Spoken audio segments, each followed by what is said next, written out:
Saya Bu Aisyah Hindati, perkenalkan. Sebelumnya, Bismillahirrahmanirrahim. Ibu-ibu sekalian, ada Ibu pemateri, Bu Dokter dan Bu Dokter dari Bethesda, tadi Bu Dokter Devita, kemudian Bapak Dokter Seswanto Onkolog dari RSA, Rumah Sakit Akademik, kemudian Prof. Ika Puspitasari, itu adalah adik saya, walaupun adik tapi profesor, ya Ben. Adik saya di SMA Negeri 1 Yogyakarta, ini yang selalu halo-halo dengan saya. Matur nuwun sangat, Bu Ika, saya ditimbali. Ini gambar saya terlalu terang nggak ya? Saya kok Bu In. Saya, nggak apa-apa Mbak Ika. Saya. Boten. Warna putih banget ya, baik. Nah, dia agak hitam kan. Oke, nah ini saya memakai topi. Tadi itu saya berkerudung, kok sumuknya pual, sudah di ruang ber-AC Bu Ika, tapi sumuknya nggak kuat. Terus saya kudungi pakai topi, takut masuk angin. Kalau dibuka seperti ini, gimana? Dibuka aja apa bensilir? Gimana? Seru kan? Iya, halo teman-teman seluruh dunia ya, seluruh dunia keagama. Alhamdulillah kita masih diberi kesempatan untuk berjumpa di udara. Nah, ini seluruhnya kan alumni Gajah Mada ya, dan mungkin juga ada teman-teman lain yang juga mirengaken mendengarkan gitu. Nah, ini saya perkenalkan, saya Bu Aisyah Hindati. Usia nggak usah ditulis ya, 7.0. Nggak usah ditulis. 7.0 itu cuma angka buatan saja. Tapi ini saya perjalanan mungkin saya itu didhawuhi Prof. Ika itu, Mbak ngisi ngene piye? Aduh, isi apa iki terus. Udah gitu ya sudah, saya bercerita tentang pengalaman saya dan juga nanti dari pengalaman lalu bagaimana coping behavior saya. Jadi intinya nanti saya akan bercerita tentang coping behavior karena tadi kedua dokter ahli onkolog semua, ahli cancer semua sudah memaparkan dengan pas saya jadi merinding ya dok. Dokter Devi, aku merinding melihat gambarnya. Dokter Sis juga saya merinding. Kayaknya Dokter Seswanto kemarin jumpa kalau nggak di Dieng ya di ini ya, di Magelang apa ya dokter? Leres itu. Ikut pengembangan SDM. Iya. Saya itu yang dikerjain sama jenengan terus sudah Bu. Iya toh. Iya. Begini, bagaimana saya bercerita dulu sebelum makalah saya, judulnya Berdamai dengan Kanker, dengan penyakit kok berdamai. Sebelumnya mungkin saya ceritakan dulu pengalaman saya sebagai survivor cancer. Jadi diawali dengan sebelum operasi yang cancer itu saya operasinya banyak sekali. Operasi tinombala. Pertama kali operasi kandungan, mioma uteri. 4 kali. Pertama tahun 86 miom, tahun 87 masih dikira miom. Ternyata itu hamil. Lalu tahun 88 saya SC, sesar karena itu ada bayinya. Nah setelah itu 92 saya histrektomi. Mohon koreksi ya dokter-dokter istilah-istilah kedokterannya. Nah kenapa 86 operasi miom itu? Waktu itu saya 5 tahun menikah belum memiliki anak. Lalu saya berusaha, ternyata dipegang ke dokter ahli kandungan. Oh ya ada sesuatu sudah periksa, akhirnya diangkatlah miom itu di luar rahim, sifatnya tidak ganas, mioma uteri. Waktu itu saya catat, bukan sarkoma miom, sarkom itu nggak ada kansernya. Jadi tidak dikemo, tidak disinar. Tahun 86, jadi benjolan itu ada di luar rahim. Terus 87, setahun kemudian lagi kok perut itu masih besar gitu tadi ada diceritakan perut besar sama dokter Devi, perut besar cuma lalu saya tidak mens juga, tidak mens, nyen sewu payudara saya itu besar juga ya, besar gitu. Saya sudah opname di Panti Rapih. Waktu itu dokter saya Prof. Prono, Dokter Suprono, bapaknya Mas Wiwin, Dokter Barota Winardi, kandungan semua.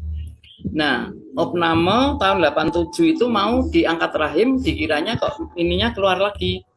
Ternyata setelah dicek, malam-malam itu jam 8:30 ada suster ngecek, Mbak, saking sudah dekatnya dengan saya, Mbak, kok masuk lagi ono apa? Begini suster, aku sesuk arep ngene terus semuanya dipegang payudara. Ternyata saya disuruh pipis, dilihat hasil urin itu positif hamil. Subhanallah, 6 minggu. Setelah itu 88 melahirkan bayi.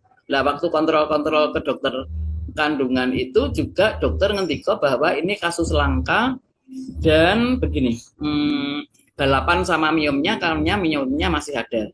Kalau miomnya hidup, bayinya nggak ada. Kalau bayinya menang, miomnya kempes. Akhirnya sesar 88 mengeluarkan bayi, alhamdulillah sehat. Tahun 88 ya, sekarang bayi saya itu sudah memiliki 2 bayi juga. Jadi saya sudah bercucu 2, sudah memiliki 2 bayi juga. Itu kelahiran tahun 8, SC. Kemudian diperiksa-periksa, saya kontrol selalu. 92 akhirnya dokter memutuskan sudah ini diambil saja, nanti takutnya berubah sifat. Mungkin mengetahui kalau saya ini ada bakat gitu ya. Memang kakak saya meninggal karena kanker, adik saya. Jadi saya 7 berkeluarga, 4 orang meninggal itu kanker semua. Nah, saya lalu kena kanker juga. Lalu tahun 92 saya diangkat histerektomi. Sudah. Setelah 92 saya ngomong anak dan sebagainya. Sambil saya sekolah ngambil S2, kebetulan waktu itu saya sudah menjadi dosen di psikologi UGM sejak tahun 80 berapa ya? 3 ya. Nah, itu sudah. Saya ngambil S2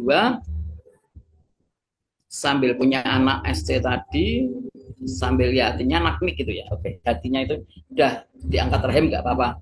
Diangkat rahim dan tidak digemo, tidak disinar, alhamdulillah subhanallah tidak ganas. Oke, berjalannya waktu bla bla bla bla bla. Tahun itu tadi 92 ya. 9 saya mengalami musibah. Musibahnya ini cerita dulu ya, nanti saya cerita bagaimana ininya, coping behavior-nya. 92 histerektomi, ngomong anak dan sekolah, kemudian tahun 99 saya kena musibah, nyuwun sewu, mohon maaf, saya nggak malu ini. Kebetulan suami saya kayak bebek menari, serang ke kanan, serang ke kiri, lalalala. Suami saya begitu, saya stres berat, saya sampai dibawa ke psikolog digabungin psikolog, gimana ini koclok ini psikolog gitu ya. Terus tahun 99 saya stres karena suami saya ada bermain itu. Nah 10 tahun kemudian, yaitu 2009, saya terdeteksi kena kanker.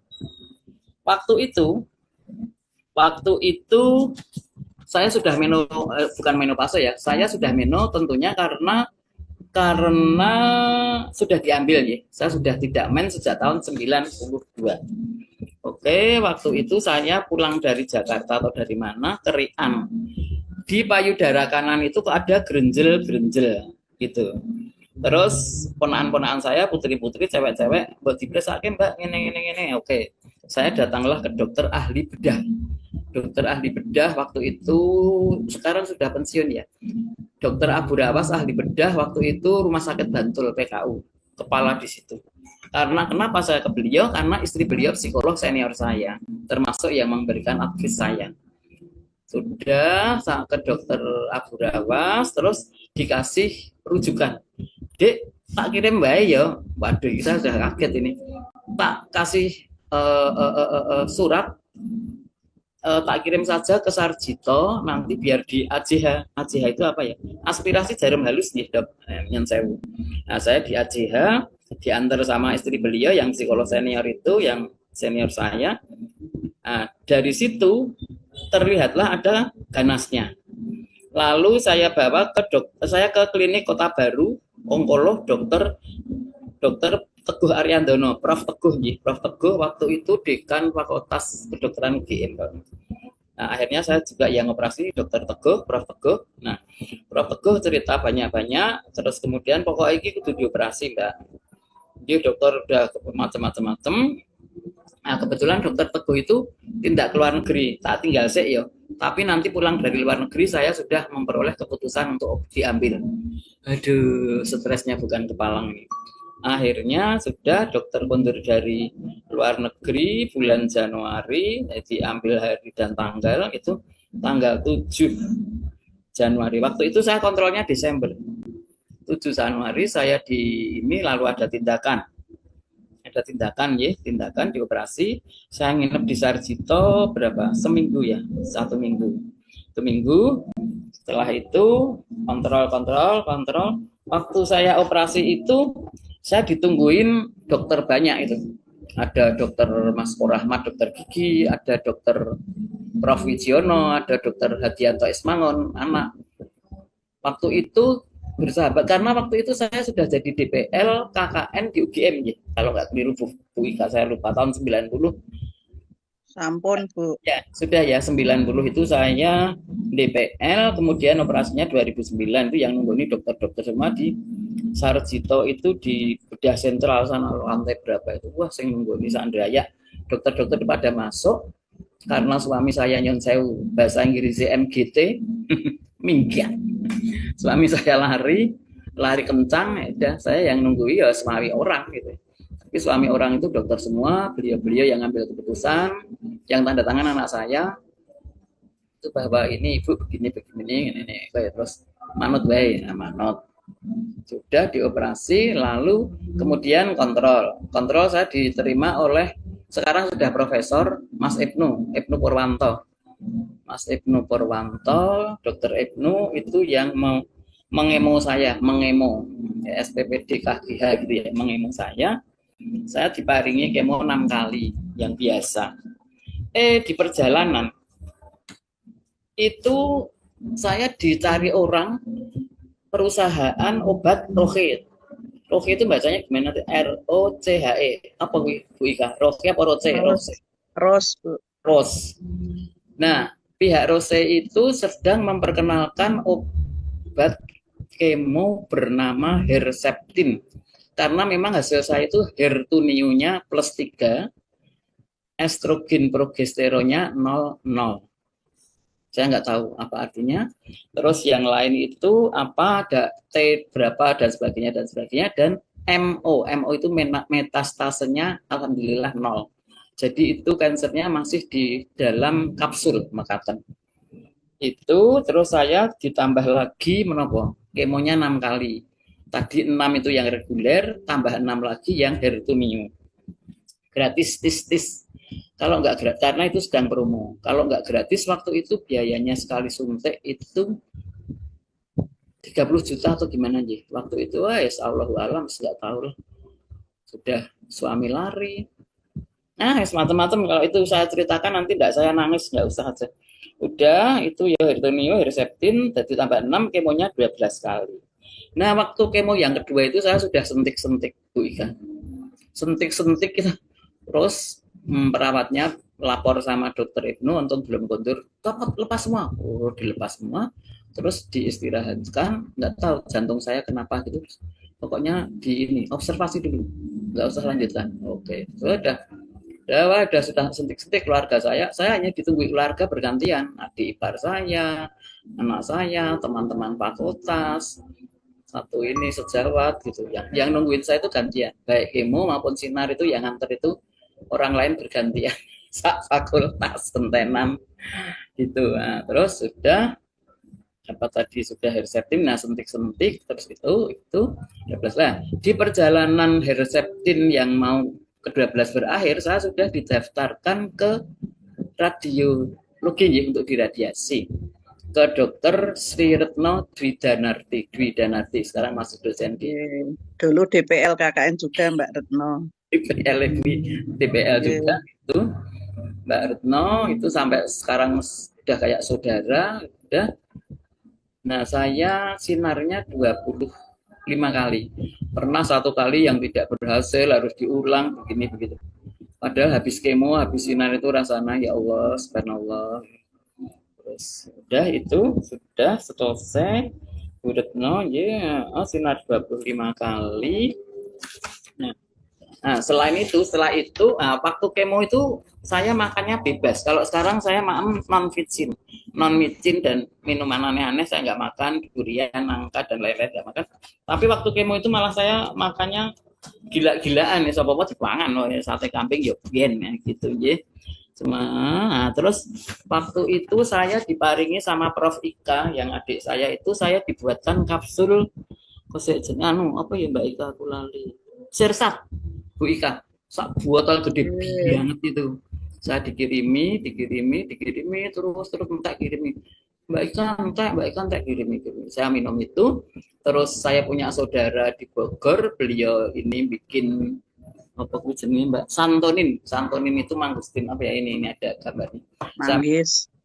Santonin, terus dari Bu Ika, terus saya susunya Imunokal, terus ya itu yang saya minum itu karena nggak ada obat, memang nggak diparingi obat pun gitu. Alhamdulillah itu sampai sekarang ya, alhamdulillah ini alhamdulillah saya masih diparingi usia sama diparingi kesempatan sama Allah.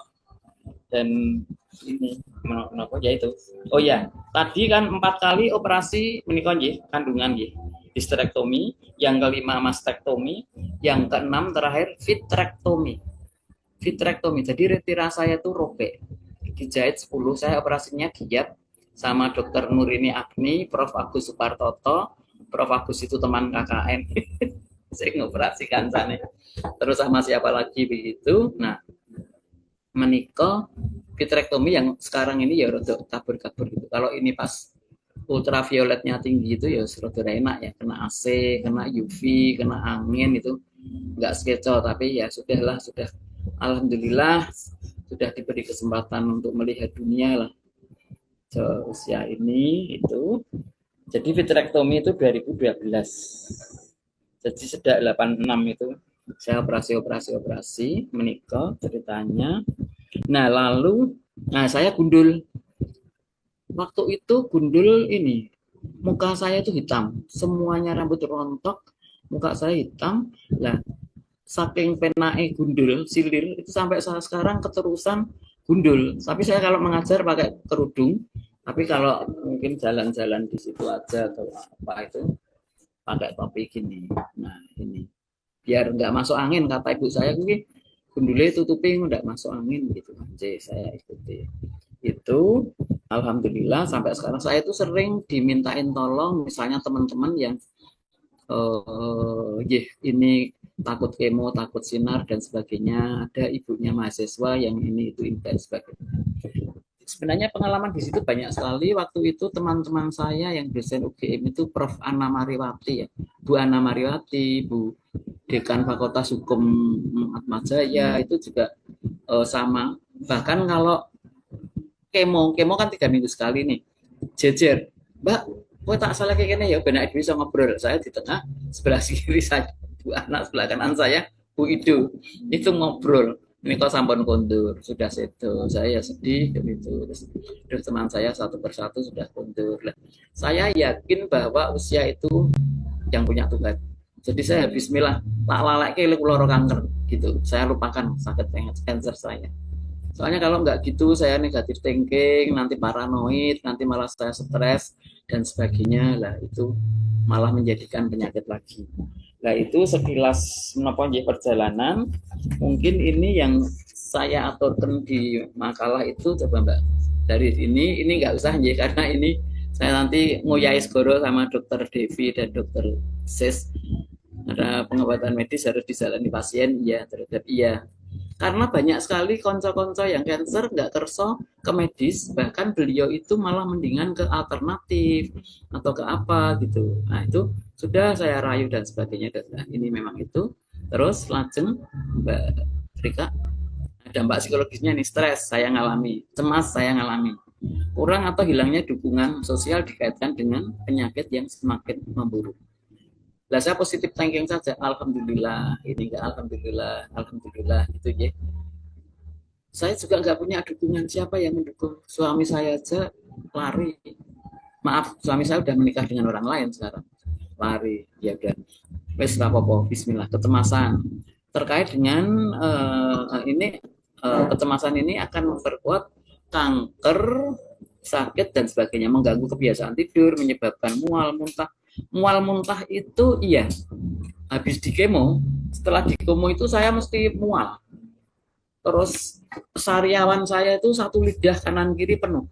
Sehingga kalau maem itu saya direbuskan adik ipar saya, telur rebus setengah matang, saya pakai sedotan. Terus susu itu saya sentor terus, biar kuat. Vitamin saya sentor. Saya minta sama dokter, dok saya dibaringi vitamin, pari. Saya punya keinginan untuk sembuh.